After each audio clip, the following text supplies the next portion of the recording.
లూకా శుభవార్త ఎన్నో అధ్యాయం? 14వ అధ్యాయము 25వ వచనం నుండి మనం ఆలకించి ఉన్నాం. ప్రియ దేవుని బిడ్డలారా, అయితే ఈ యొక్క పఠనము మనకి నేర్పిస్తున్నటువంటి విషయాలు ఏమిటంటే, ఒక శిష్యువుకు ఉండాల్సినటువంటి లక్షణాలు. క్రీస్తు ప్రభు యొక్క శిష్యులుగా మనందరం కూడా పిలువబడుతూ ఉన్నాం. దేని ద్వారా? మన జ్ఞానస్థానం పొందడం ద్వారా అందరం కూడా ఆయన యొక్క శిష్యులుగా పిలువబడుతూ ఉన్నాం, ఆయన యొక్క అనుచరులుగా పిలువబడుతూ ఉన్నాం. అయితే ప్రియ దేవుని బిడ్డలారా, ఆయన శిష్యులుగా మనము ఏ విధంగా జీవించాలి అనేటువంటి విషయాలను ఈరోజు యొక్క సువిశేష పట్టణంలో క్రీస్తు ప్రభు చాలా స్పష్టంగా సెలవిస్తూ ఉన్నాడు. ప్రియ దేవుని బిడ్డలారా, ఒకసారి ఆ వాక్యాన్ని మరలా చదువుకుందాం. 25వ వచనం. అప్పుడు గొప్ప జన సమూహము ఆయన వెంబడి వెళ్ళుచుండెను. ఆయన వెనుకకు తిరిగి వారితో ఇట్లనెను, నన్ను వెంబడింపగోరి తన తల్లిదండ్రులను, భార్యను, బిడ్డలను, అన్నదమ్ములను, అక్క చెల్లెండ్లను, కడకు తన ప్రాణమునైనను త్యజింపని వాడు నా శిష్యుడు కానేరడు. Praise the Lord, praise the Lord. So ఎవరు ఆయన శిష్యులుగా పిలువబడతారంటే, ఎవరైతే తల్లిదండ్రులను, ఇంకా భార్య బిడ్డలను, అన్నదమ్ములను, అక్క చెల్లెలను, కడుగు తన ప్రాణమును కూడా లెక్క చేయకుండా అనుసరిస్తారు, వారు నాకు నిజమైనటువంటి శిష్యులు. అంటే దేవుని బిడ్డలారా, ఇక్కడ క్రీస్తు ప్రభు బోధిస్తున్నది తల్లిదండ్రులని అగౌరవపరచమని కాదు, ప్రేమించకుండా ఉండండి అని చెప్పడం కాదు. కానీ మనకి కొన్ని ప్రయారిటీస్ ఉంటాయి, ప్రాముఖ్యతలు ఉంటాయి జీవితంలో. మనము ఎవరికి ఎక్కువ ప్రాముఖ్యతనిస్తూ ఉంటాం కుటుంబంలో అంటే, ముఖ్యంగా మన తల్లిదండ్రులకి ప్రాముఖ్యతనిస్తూ ఉంటాం. అంతకన్నా గొప్పవారు ఇంకెవరైనా ఉన్నారు అంటే ఆ వ్యక్తి ఎవరు? దేవుడు. కాబట్టి క్రీస్తు ప్రభు ఇదిగో వారికంటే కన్నా నాకు ఎక్కువ ప్రాముఖ్యతని ఇచ్చేవాడే నాకు శిష్యుడుగా గుర్తించబడతాడు లేదా పిలువబడతాడు అని దేని యొక్క వాక్కు శ్రమిస్తున్నది. ప్రియ దేవుని పిల్లలంటే, శిష్యత్వము అంటే మన ప్రధాన ప్రాధాన్యం ఎవరికి ఇవ్వాలి? క్రీస్తుకు మాత్రమే ఇవ్వాలి అనేటువంటి సత్యాన్ని ఇక్కడ మనం నేర్చుకోవాలి ఈరోజు. ప్రియ దేవుని బిడ్డలారా, కానీ మన యొక్క జీవితాలను మనం త్రొక్కి చూసినట్లయితే మన యొక్క ప్రాధాన్యత ఎవరికి ఎక్కువ ఇస్తూ ఉంటామంటే, ఈ లోకానికి సంబంధించినటువంటి వ్యక్తులకు, వస్తువులకు, విషయాలకు మనము ఎక్కువ ప్రాధాన్యతనిస్తూ జీవిస్తూ ఉంటాం. ప్రియ దేవుని బిడ్డలారా, ఇది జగమెరిగినటువంటి నగ్న సత్యం. 1 కేజీ బంగారం పెట్టి అక్కడ ఒక యేసు ప్రభు స్వరం పెట్టి ఎవరి వైపు మీరు అడుగులు వేస్తారని అడిగితే ఎవరి వైపు అడుగులు వేస్తారు? క్రీస్తు ప్రభు ఎప్పుడు ఉండేవాడు, బంగారం ఈ రోజే దొరుకుతుంది కాబట్టి బంగారం వైపే అడుగులు వేస్తాం. ఇది సత్యం. మన యొక్క ప్రాధాన్యత మనం దేనికి ఇస్తూ ఉన్నాం? బంగారానికి ఇస్తూ ఉన్నాం. అంతేగాని నిత్య జీవం ఇచ్చేటువంటి ఆ క్రీస్తు ప్రభువుని మనం పక్కన పెడుతూ ఉంటాం. అలా కాకుండా ఎవరైనా ఒక సెలబ్రిటీ కొలప్రోలు వస్తూ ఉన్నాడని తెలిస్తే వెంటనే సగం చర్చి ఖాళీ అయిపోతూ ఉంటుంది.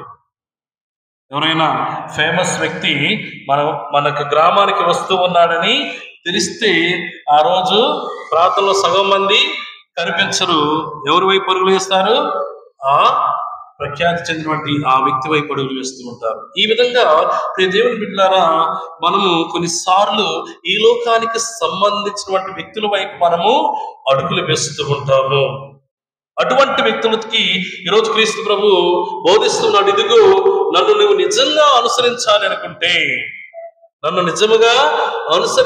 అనుకుంటే, నా మార్గంలో నడవాలనుకుంటే నాకు నువ్వు ముఖ్యంగా ప్రాధాన్యతని ఇవ్వాలి.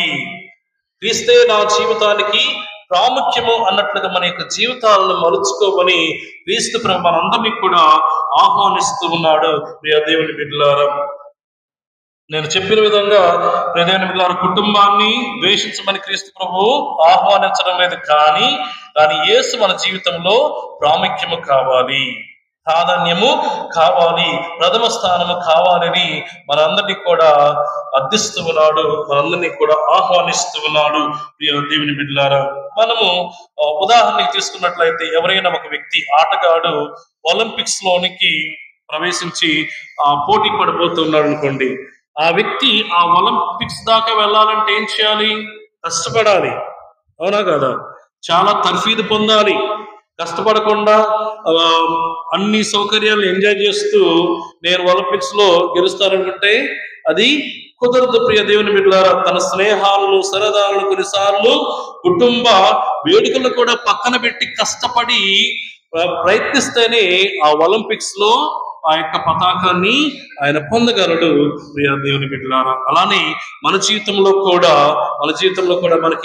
మనము ఆ నిత్య జీవం పొందాలి అంటే మనకి క్రీస్తే ప్రాముఖ్యము, ప్రాధాన్యతని మనం ప్రథమ స్థానం మన జీవితంలో ఇవ్వాలి అనేటువంటి సత్యాన్ని ఈరోజు ఈ యొక్క పట్టణం మనందరికీ కూడా గుర్తు చేస్తూ ఉన్నది. కాబట్టి దేవుని బిడ్డలారా, శిష్యత్వం అంటే త్యాగముతో కూడినటువంటి జీవితం. త్యాగం చేయాలి. క్రీస్తు ప్రభువుకి శిష్యులుగా ఉండే ప్రతి వ్యక్తులు కూడా త్యాగం చేయడానికి కూడా సిద్ధపడాలి. నా శిష్యుడు కావాలనుకునేవాడు తన సొత్తును అంతటిని వదలకపోతే అతడు నా శిష్యుడు కాలేడు. సొత్తు అంటే ఏముంటుంది? సంపదలు, ఆస్తిపాస్తులు, ఈ బంధాలు, సంబంధాలు, ఇవన్నీ కూడా విడిచిపెట్టకుండా నాకు శిష్యుడు కాలేడు. Praise the Lord, praise the Lord, praise the Lord. అందుకని ప్రియ దేవుని బిడ్డలారా, పునీతుల యొక్క జీవితాలు మనం చూసినట్లయితే, ముఖ్యంగా పునీత ఫ్రాన్సిస్ ఆఫ్ అసిసి వారు, తను ఒక వ్యాపారవేత్త కుమారుడు. మంచిగా సంపదలు ఉన్నాయి, ఆస్తిపాస్తులు ఉన్నాయి. చక్కగా తన యొక్క తండ్రి ఎప్పుడు కూడా ఫ్రాన్సిస్ ఒక మంచి వ్యాపార వ్యక్తిగా ఎదగాలని తలంచాడు. తన తనాంతరం నా కుమారుడు ఈ యొక్క బిజినెస్ ని, వ్యాపారాన్ని కొనసాగించాలని ఆశపడ్డాడు. తల్లిదండ్రులు ఆశపడటంలో తప్పు లేదు, తప్పుందా? తప్పు లేదు. కానీ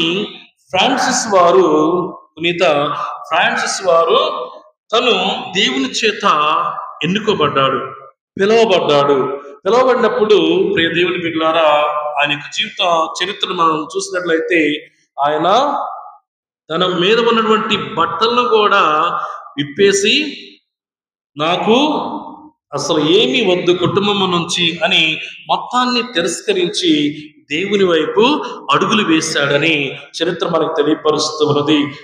దేవుని బిడ్డలారా, తనకు ధనం ఉంది, ఆస్తులు ఉన్నాయి, వాటన్నిటిని కూడా వదిలిపెట్టి ఒక క్రీస్తు ప్రభువు కోసం ఒక పేదరికమైనటువంటి జీవితాన్ని జీవించాడు. అనేక మందికి మార్గదర్శిగా ఉన్నాడు. ప్రియ దేవుని బిడ్డలారా, ఆయన మరణించినప్పటికీ కూడా ఈ రోజు కూడా మనం ఆయన్ని జ్ఞాపకం చేసుకుంటూ ఉన్నాం. ఆయన జీవించినటువంటి జీవిత విధానాన్ని మనం ఆదర్శంగా తీసుకుంటూ ఉన్నాము అంటే, ప్రియ దేవుని బిడ్డలారా, ఆయన చేసినటువంటి ఆ త్యాగపూరితమైనటువంటి జీవితం, ఆయన వాటన్నిటిని కూడా త్యాగం చేశాడు. కాబట్టి క్రీస్తు ప్రభు ఫ్రాన్సిస్ వారిని ఇంకా అధికముగా ఆశీర్వదించాడు. ఈరోజు ప్రపంచంలో ఫ్రాన్సిస్ వారి సభలో ఉన్నటువంటి గురువులు మనం చూసినట్లయితే ఆ ప్రపంచం మొత్తం కూడా వారు పనిచేస్తూ ఉన్నారు. ఏమి చిల్లి గవ్వతో కూడా లేకుండా బయటకు వచ్చినటువంటి ఆ వ్యక్తిని దేవుడు ఎంతగా ఆశీర్వదించాడో చూడండి ప్రియ దేవుని బిడ్డలారా. కాబట్టి మనము దేవుని మీద, మన యొక్క దేవుడు అటువంటి ఆస్తి మీద మన యొక్క దృష్టి కేంద్రీకరించాలి. దేవుని వైపు అడుగులు వేయాలి. దేవుడే మనకు సర్వస్వం అన్నట్లుగా మన యొక్క జీవితంలో మనము మెలగాలి. ఎందుకంటే ఈ లోకానికి సంబంధించినటువంటి పాస్తులన్నీ కూడా శాశ్వతం కాదు. ఏది శాశ్వతం అంటే నిత్య జీవం, దేవుడిచ్చినటువంటి ఆ యొక్క గొప్ప వరం, అది శాశ్వతమైనది. దాని వైపు మనము అడుగులు వేయాలి అనేటువంటి సత్యాన్ని కూడా ఈరోజు మనకి యొక్క ఆ పట్టణం మనకు తెలియపరుస్తున్నది.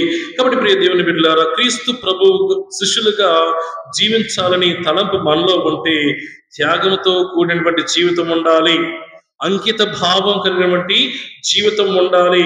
అలానే క్రీస్తుని మన యొక్క జీవితంలో ప్రథమ స్థానములో ఉంచాలి. ప్రథమ స్థానం ఎవరికి ఇవ్వాలంటే క్రీస్తుకి ఇవ్వాలి. క్రీస్తుకి మాత్రమే ఇవ్వాలి మన జీవితంలో. ఆ విధంగా ఇవ్వటం ద్వారా ఖచ్చితంగా మనము నిత్య జీవం వైపు దేవుడు మనల్ని నడిపిస్తాడు. నడిపించడమే కాదు, అంతిమ దినమున మనందరినీ కూడా నిత్య జీవం అనేటువంటి వరముతో ఆశీర్వదిస్తాడు. కాబట్టి ప్రియ దేవుని బిడ్డలారా, ఈరోజు ఈ యొక్క పరిశుద్ధ దివ్య బలి పూజలు ప్రార్థన చేద్దాం. క్రీస్తు ప్రభు శిష్యులకు ఉండాల్సినటువంటి లక్షణాలన్నీ కూడా మనలో ఆ దేవత దేవుడు మనలో నింపమని, మనల్ని ఆశీర్వదించమని ప్రార్థన చేద్దాం. అదేవిధంగా పునీత పౌలు గారు ఏ విధంగానైతే సోదర భావం కలిగి జీవించాడో ఒనేసిముతో, అలానే ఫిలమోనుతో మనము కూడా మన తోటి సహోదరి సహోదరుల పట్ల ఆ యొక్క సోదర భావంతో కలిగి జీవించే వారిలాగా మనము జీవించుతాం. అదే విధంగా మొదటి పట్టణంలో సొలొమోను రాజు మనకి మనందరినీ కూడా ఆహ్వానిస్తూ ఉన్నాడు. ఇదిగో మనము దేవుని జ్ఞానం వైపు అడుగులు వేద్దాం. ఎందుకంటే మానవుని ఆలోచనలు బలహీనమైనవి, స్థిరముగా ఉండవు. కాబట్టి మనము దేవుని జ్ఞానం కోసం ప్రార్థన చేసినట్లయితే మన యొక్క ఆలోచనలు స్థిరముగా ఉంటాయి. మనం తీసుకునే ప్రతి ఒక్క నిర్ణయము, ప్రణాళికలు కూడా ఫలిస్తాయి, నెరవేర్చబడతాయి. కాబట్టి ఈ విషయాల గురించి మనందరం కూడా ఆ దేవుణ్ణి మొరపెట్టుకుందాం. పితా పుత్ర పవిత్రాత్మ నామమున